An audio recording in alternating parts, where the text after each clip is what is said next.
India alliance की virtual बैठक जारी, 14 दलों के नेता मौजूद, नीतीश बनाए जा सकते हैं संयोजक।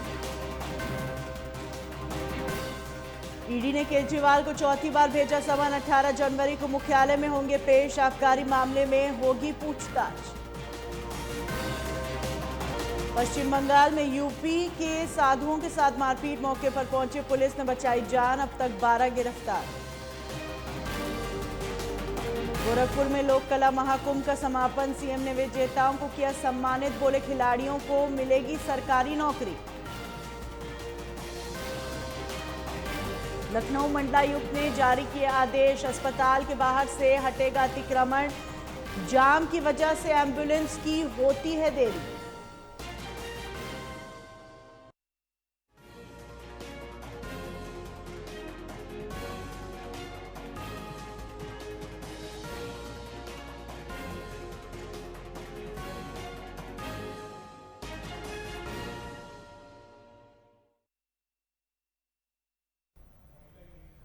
नमस्कार, स्वागत है आपका। आप देख रहे हैं न्यूज लाइव, मैं हूं आपके साथ हिना। धर्मनगरी हरिद्वार में आगामी फरवरी माह में मुख्यमंत्री पुष्कर सिंह धामी विभिन्न परियोजनाओं का शिलान्यास और लोकार्पण करेंगे। इससे पहले सभी विभाग परियोजनाओं को अंतिम रूप देने में जुटे हुए हैं। हरिद्वार रुड़की विकास प्राधिकरण को विकास और सौंदर्यकरण की जिम्मेदारी मिली है, जिसका काम तेजी से चल रहा है। वहीं एचआरडीए उपाध्यक्ष अंशुल सिंह ने बताया, एचआरडीए के द्वारा नारसन बॉर्डर पर बन रहे पहले प्रवेश द्वार का कार्य लगभग 70% पूरा हो चुका है।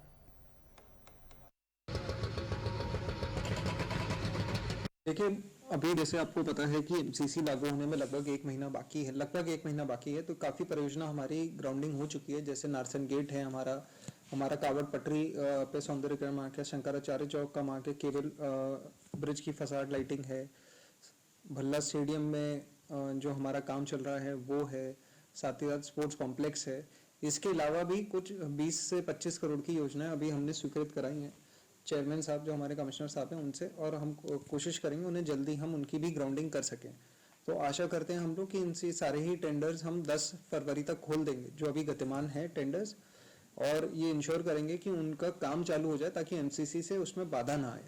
दूसरी चीज़ रही प्रोजेक्ट कंप्लीट होने की, तो मैं एक्सपेक्ट करता हूँ शंकराचार्य चौक हम लोग 26 जनवरी तक इसको कंप्लीट करने के स्टेज पे होंगे। कुछ पेंटिंग्स अगर रह जाएंगी तो वो अगले हफ्ते में कंप्लीट कर लेंगे। फसाड लाइटिंग का भी 30 जनवरी तक केबल ब्रिज का फसाड लाइटिंग का हो जाएगा। भल्ला स्टेडियम की जैसे बात रही, तो 10 मार्च तक आपकी जो उनकी लाइट्स हैं, जो स्टेडियम में लाइट्स हैं, वो 10 मार्च तक हम एक्सपेक्ट करते हैं, 10 से 15 मार्च तक। वैसे 15 मार्च उसकी डेडलाइन है, तब तक वो तैयार हो जाएगा। पहला तो हमारा जो एम है वो ये है कि जो हमारे डायमेंशंस हैं वो फुलफिल हो पाए। तो अभी जैसे आप देखते हो 4 से 5 हज़ार लोग की बैठने की कैपेसिटी थी। फेज 2 में we are going to bring the stand, जिसमें हम इसको कोशिश करेंगे 20 से 30 हज़ार तक ले जाएं लोगों की बैठने की कैपेसिटी को, या उससे भी ज़्यादा अगर बढ़ पाएगा तो वो फिर हम कवर करेंगे।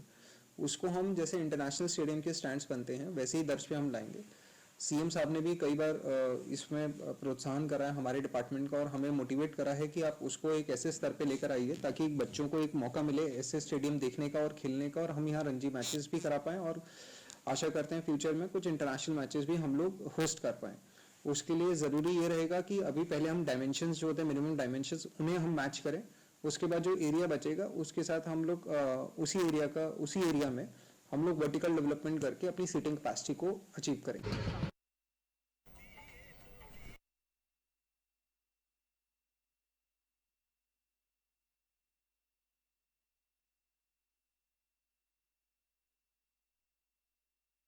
थराली प्रखंड के अति दूरस्थ क्षेत्र आलकोट गांव में 3 दिवसीय ओम श्री विनेश्वर महादेव विकास एवं सांस्कृतिक बहुउद्देशीय महोत्सव का आगाज हुआ, जिसमें क्षेत्रीय विधायक भूपालराम टमटा, ब्लॉक प्रमुख यशपाल सिंह नेगी, बोतलेश्वर महादेव मंदिर थराली के महंत सच्चिदानंद गिरी महाराज ने शिरकत की। वहीं धरबारम गांव की महिलाओं ने जागर की प्रस्तुति देकर लोगों को झूमने पर मजबूर कर दिया।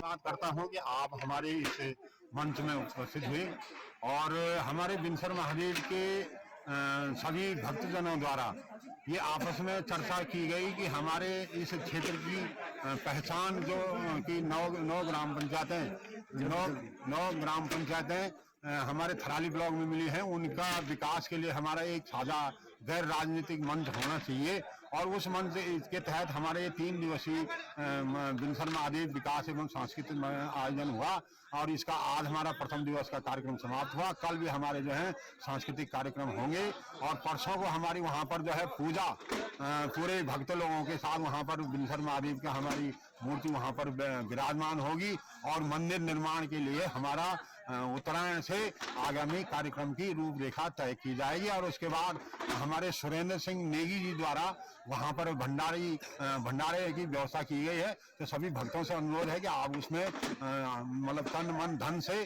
और श्रद्धा विश्वास और एक समर्पण की भावना से वहाँ पर उपस्थित होने की कृपा करेंगे। इन्हीं शब्दों के साथ बोल बिनसर महादेव की धन्यवाद करूंगा कि आप हमारे इस कार्यक्रम में जो है सम्मिलित हुए, आपने प्रतिभाग किया। दूसरी बात यह है कि ये एक बहुत क्षणिक समय में इस कार्यक्रम को रखा गया था और मैं क्षेत्र की जनता का बहुत बहुत आभार व्यक्त करता हूं कि उन्होंने जो है बड़ा सहयोग हम लोगों को दिया है और अगर भीड़ नहीं होती तो महोत्सव भी नहीं होता और आप लोगों ने जो है अपने तन मन धन से इस कार्यक्रम को सफल बनाने में अपना पूर्ण सहयोग दे रहे हैं। और आने वाले ये जो दो दिन हमारे कल भी यहाँ पे हमारे जो प्रतिभाएं हैं, ग्राम स्तर पे जो प्रतिभाएं हैं, महिला मंगल दल हैं, स्वयं सहायता समूह हैं, उनके द्वारा यहाँ कल प्रतिभाग किया जाएगा और रंगारंग कार्यक्रमों की उनके द्वारा प्रस्तुति दी जाएगी।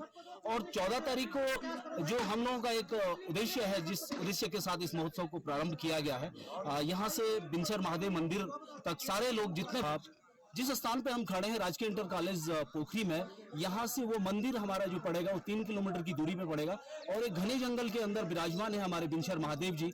तो मैं आपके चैनल के माध्यम से इन सब सारे लोगों को सूचित करना चाहूंगा कि 14 तारीख को बढ़ चढ़ करके वहाँ पे अपना जो है पहुंचे और साथ ही हमारे एक बड़े व्यवसायी हमारे छोटे भाई सुरेंद्र सिंह नेगी जी के द्वारा वहाँ पे छोटे एक भंडारे का भी आयोजन किया गया है। तो आपके चैनल के माध्यम से मैं सब लोगों को सूचित करना चाहता हूँ, सब लोगों को संदेश देना चाहता हूँ कि वो बढ़ चढ़ करके कल और परसों अपनी भागीदारी देंगे। धन्यवाद।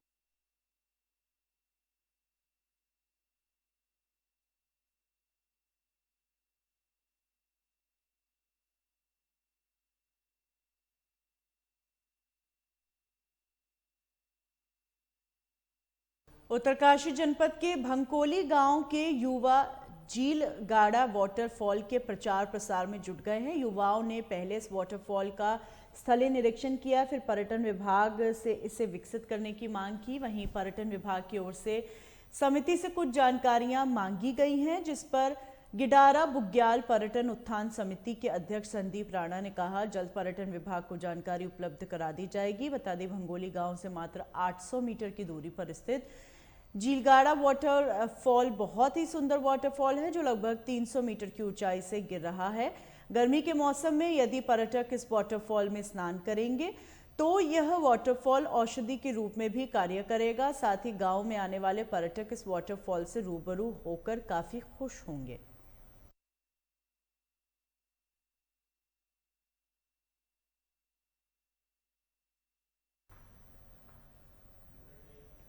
उधम सिंह नगर के जसपुर क्षेत्र की जनता को भी आवारा पशुओं से निजात मिल सकेगी और इसके लिए सरकार द्वारा जसपुर महू अडाबरा नगर पंचायत में गौशाला के निर्माण के लिए राजस्व विभाग द्वारा 4 हेक्टेयर भूमि की पैमाइश की जा रही है। वहीं सुरक्षा के लिए भारी संख्या में पुलिस बल भी मौजूद रहे। तहसीलदार जसपुर शुभांगिनी सिंह ने बताया महू अडाबरा में कुछ सरकारी जमीन है जहां पहले प्रस्ताव दिया गया है और उसी संबंध में आज पशुपालन विभाग को जमीन भी हैंडओवर की जा रही है। साथ ही जमीन की पैमाइश भी की जा रही है। जो है गौशाला की जमीन जो हमारे विभाग के नाम हस्तांतरित हो गई थी, आज चिन्हीकरण का काम चल रहा है। चिन्हीकरण होने के बाद इसके डीपीआर बन के गया हुआ है शासन में और जैसे ही डीपीआर पास हो जाएगा, पैसा आ जाएगा, इसका जो है निर्माण कार्य शुरू हो जाएगा। लगभग 4 हेक्टेयर जमीन है और लोगों को बहुत लाभ होगा। जो हमारे निराश्रित पशु जो इधर उधर सड़कों में घूमते थे उनको यहाँ पे ला के हम रख सकेंगे और उनका जो है देखभाल उचित तरीके से की जा सकेगी। अंतर्गत गौशाला यहाँ पर निर्मित होनी है और यहाँ महुआ डाबरा में हमारे पास कुछ सरकारी ज़मीन है जहाँ पर पहले भी प्रस्ताव दिया गया था। उसी के संबंध में पशुपालन विभाग को ज़मीन भी हैंडओवर की जा रही है, साथ ही ज़मीन की पैमाइश भी की जा रही है। करीबन 4 हेक्टेयर ज़मीन। पशुपालन ज़्यादा बेहतर बता पाएंगे। अभी फिलहाल हम लोग सिर्फ इसमें ज़मीन हैंडओवर कर रहे हैं और कोशिश करेंगे जल्दी से जल्दी निर्माण कार्य इसमें शुरू हो।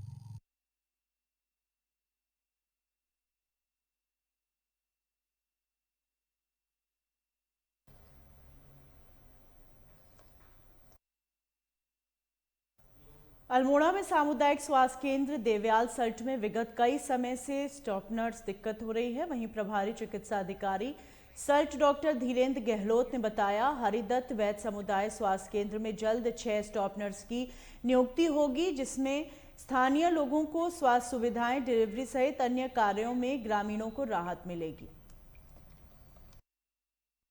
सल्ट में जो बहुत दिनों से स्टाफ नर्स की समस्या हो रही थी, उनकी कमी चल रही थी, माननीय विधायक जी के अथक प्रयास से इस सप्ताह ही 6 स्टाफ नर्स की नियुक्ति होने वाली है, जो पूरे क्षेत्र की जनता के लिए बड़े हर्ष का विषय है।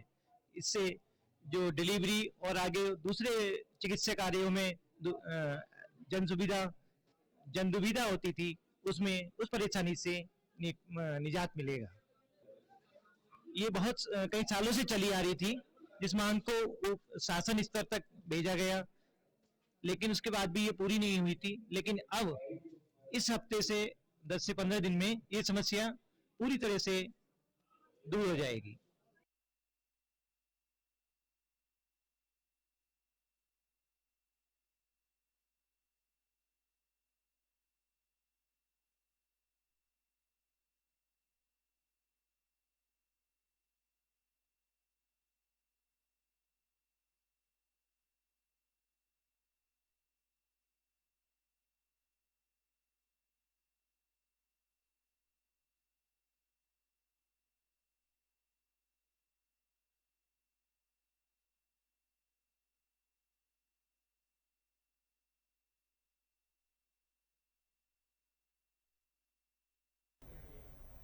मुख्यमंत्री पुष्कर सिंह धामी ने राष्ट्रीय युवा दिवस के अवसर पर हिमालयन संस्कृति केंद्र नींबूवाला गढ़ी कैंट देहरादून में youth as job creators theme पर आयोजित कार्यक्रम प्रतिभाग किया। इस दौरान मुख्यमंत्री ने घोषणा की, प्रदेश के युवाओं को खेलों के प्रति जागरूक करने तथा नशा मुक्त अभियान से जोड़ने के लिए प्रदेश के सभी स्कूलों महाविद्यालयों के खेल मैदानों को सुदृढ़ किया जाएगा। वहीं मुख्यमंत्री ने राज्य में सराहनीय कार्य करने वाले युवक और महिलाओं मंगल दलों को यूथ अवार्ड से सम्मानित किया।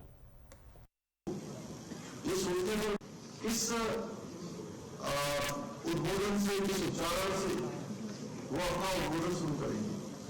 और जब उन्होंने शिकागो में कहा, my sister and brothers of America, और इस प्रकार से भाइयों एवं बहनों कहकर उन्होंने जब अपने भाषण की शुरुआत की, तो संपूर्ण विश्व के आए हुए लोगों को ये सोचने पर विवश किया कि हमारा संस्कार क्या है, हमारी संस्कृति क्या है, हम पूरे विश्व को क्या समझते हैं।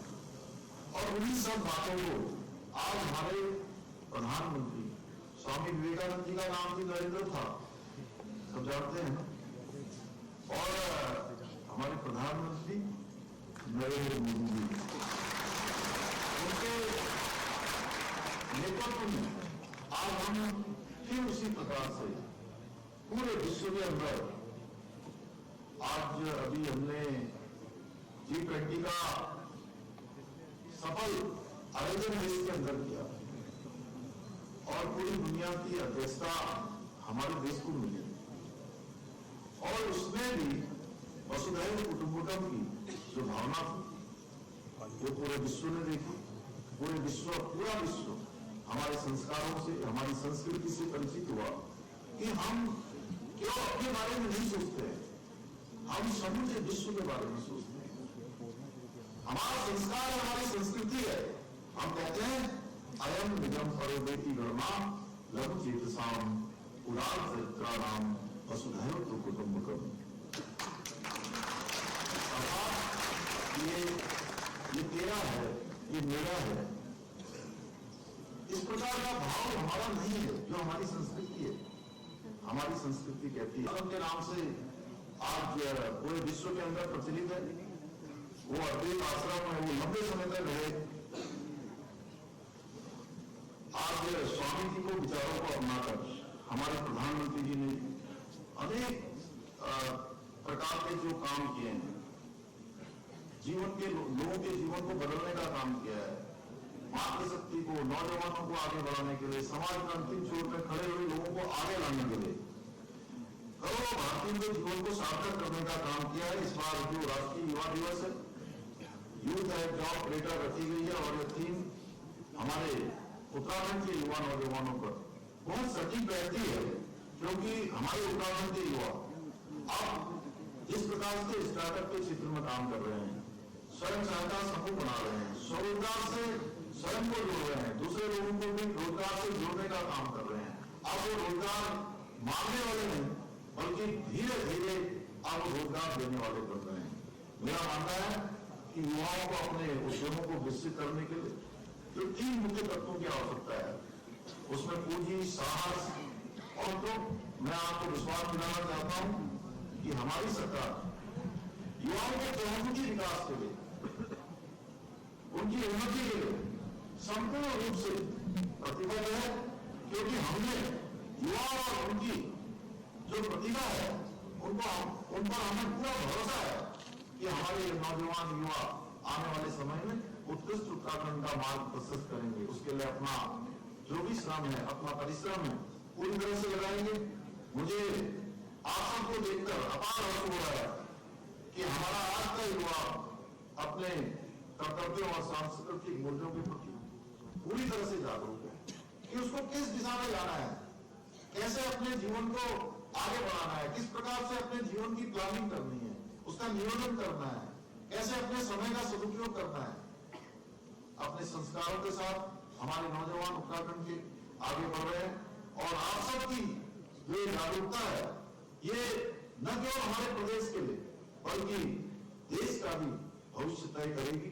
मैं आप सभी युवाओं से आशा करता हूं कि आप सभी राष्ट्र निर्माण में अपनी अधिक से अधिक भागीदारी इसी प्रकार सुनिश्चित करेंगे और राष्ट्र के प्रति हमेशा समर्पित होकर, सजग होकर अपना योगदान देंगे, क्योंकि युवा नौजवान ही वो शक्ति है जो जिस दिशा में चलती है, जिस दिशा को युवा नौजवान चलते हैं। सबसे कोई बहुमूल्य चीज है तो वो क्या है?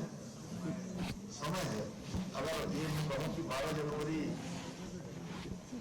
12:40 होने को, ये मेरे जीवन में भी, यहाँ बैठे हुए लोगों के जीवन में भी और आप सबके जीवन में कभी वापस आने वाला नहीं है, कभी बात कराने वाला है। इसलिए समय का हमें बहुत सदुपयोग करना है। एक साल का एक मिनट का और यूनियन है कि फालतू के कामों में हम अपना पूरा समय लगा दें। जीवन के हर पहलू का हमें ठीक से अध्ययन करना है, उसके अनुरूप आगे बढ़ना है। अपने गुरुजनों का, अपने माता पिता का, हमारे जो भी अभिभावक हैं, संरक्षक हैं, उन सभी का सदा भाव से उनके आदेशों पर आगे चलते हुए अपने जीवन को सफल और सार्थक बनाना है। इसी के साथ एक बार मैं पुनः आप सभी के उज्जवल भविष्य की कामना करते हुए अपनी बात को समाप्त करता हूँ। बहुत बहुत धन्यवाद। इस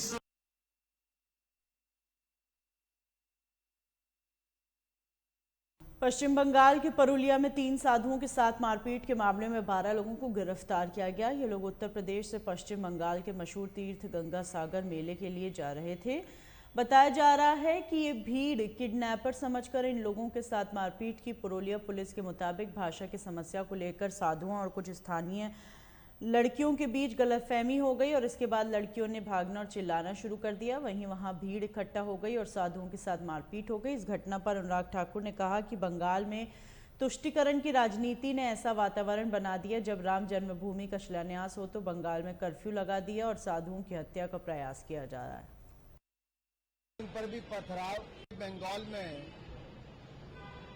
कानून व्यवस्था चरमरा गई है। जो जनता की भलाई के लिए पैसा आता है उसकी पाई को खाने का पक्का इंतजाम किया जाता है।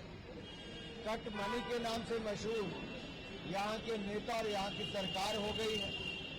गरीबों की भलाई के लिए जो पैसा केंद्र से आता है उसमें भी कमीशन खाने का हर संभव प्रयास किया जाता है। भ्रष्टाचार चरम सीमा पर है। अगर भ्रष्टाचारियों के खिलाफ कार्रवाई की जाए तो ईडी की टीम पर भी पथराव, मारपीट, सिर फोड़ने का काम होता है। आखिरकार देश का पैसा, देश की जनता का पैसा अगर उसका हिसाब लेने का नाम आए तो भ्रष्टाचारियों को संरक्षण देने का काम, शेल्टर देने का काम पश्चिम बंगाल की सरकार क्यों करती है। अब सवाल ये खड़ा होता है कि क्या यहाँ की माननीय मुख्यमंत्री ममता बनर्जी जी, क्या उनकी पकड़ अपने मंत्रियों, अपने सांसदों, अपने विधायकों पर नहीं? क्या लूट की खुली छूट ये उन्होंने दे रखी है कि इनके लोग इनकी सुनते नहीं? अगर लूटने वालों के खिलाफ कार्रवाई की जाए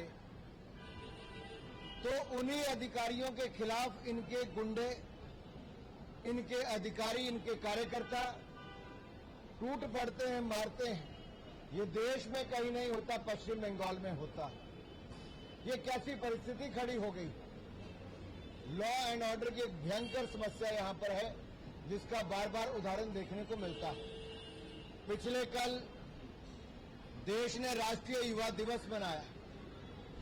देश में कम से कम 20,000 स्थानों पर लाखों युवाओं ने स्वामी विवेकानंद जी के जन्म दिवस पर राष्ट्रीय युवा दिवस मनाया। उनसे प्रेरणा स्रोत है हम सब। प्रधानमंत्री जी स्वयं नासिक गए थे, लाखों युवाओं को वहां से संबोधित किया, लेकिन पश्चिम बंगाल के युवाओं को राष्ट्रीय युवा दिवस में शामिल होने की अनुमति क्या नहीं मिलती? यहाँ के बंगाल में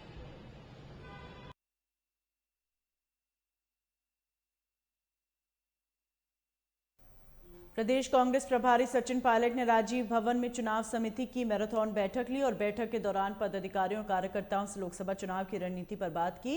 यहां स्पष्ट रूप से कहा गया पार्टी में पक्षपात नहीं होना चाहिए। उन्होंने कहा लोकसभा चुनाव में जीतने वाले प्रत्याशियों पर दांव लगाएंगे। छत्तीसगढ़ की 11 लोकसभा सीटों पर वर्तमान में कांग्रेस की 2 सीटें हैं, इसलिए सभी बड़े पदाधिकारी लोकसभा की तैयारियों के लिए सतर्क हो जाएं। बैठक के दौरान कार्यकर्ताओं की नाराजगी के संबंध में चुनाव समिति के सदस्यों से चर्चा हुई। पायलट ने स्पष्ट कहा क्षेत्र में काम करने वाले कार्यकर्ता यदि नाराज हैं तो उनकी शिकायतों को दूर करना हमारी जिम्मेदारी है। और छत्तीसगढ़ में जो हमारी प्रदेश इलेक्शन कमेटी है उसकी पहली बैठक आज हम लोगों ने यहाँ पर ली है और बड़ी सार्थक चर्चा हुई सभी मान्य सदस्यों के योगदान से। और 11 लोकसभा क्षेत्रों पे सभी लोगों ने अपनी अपनी राय दी है। हमारे नेता प्रतिपक्ष और प्रदेश अध्यक्ष जी, हम सब ने एक रूपरेखा तैयार करी है। आने वाले कुछ दिनों के अंदर हम चाहते हैं कि इस बार समय रहते हम लोग अपने प्रत्याशियों का चयन करें और इन सब ने संकल्प लिया है कि इस बार पहले से कहीं बेहतर हमारा परफॉर्मेंस रहेगा लोकसभा के अंदर। तो इश्यूज क्या रहेंगे, रणनीति क्या रहेगी, रोड मैप क्या रहेगा, चुनाव लड़ने की प्रक्रिया और चुनाव के उम्मीदवारों के चयन की प्रक्रिया, उस पर विस्तार से चर्चा करी है। और मुझे खुशी है कि जो कांग्रेस के नेता, कांग्रेस के पदाधिकारी, पार्टी संगठन के सभी हमारे मेहनतकश नौजवान लोग और सभी लोग इस बात पर एक मत है कि 10 साल की जो भाजपा की सरकार केंद्र में है उसकी रिपोर्ट कार्ड के आधार पर उनकी परफॉर्मेंस को दिखाते हुए जनता के बीच में जाएंगे और पहले से कहीं ज़्यादा बेहतर परफॉर्मेंस कांग्रेस पार्टी की रहेगी।